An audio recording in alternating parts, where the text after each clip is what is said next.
Casquette, cheveux ras, Fernando Lugo, le premier président de gauche de l'histoire du Paraguay, ne cache plus les effets de sa chimiothérapie. Après l'annonce de son cancer de la lymphe, il se montre de moins en moins en public.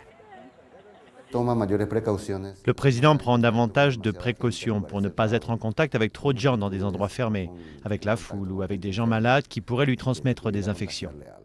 Son élection il y a 2 ans avait suscité un immense espoir au Paraguay, un pays enclavé parmi les plus pauvres d'Amérique latine. Si la santé du président se dégrade, c'est son vice-président Fernando Franco qui doit assumer le pouvoir, un homme de centre droit opposé au chef de l'État. Plusieurs membres de l'opposition sont déjà favorables à cette transition.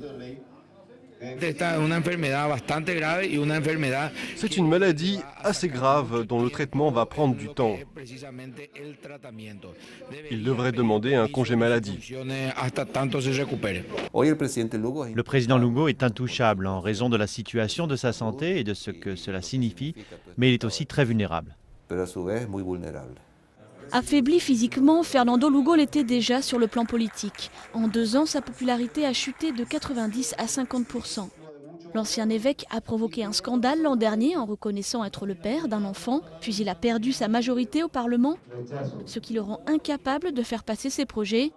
Du coup, une partie de la population est déçue du programme social de ce proche du président vénézuélien Hugo Chavez. Rien n'a avancé dans le développement de la politique sociale et encore moins de la réforme agraire.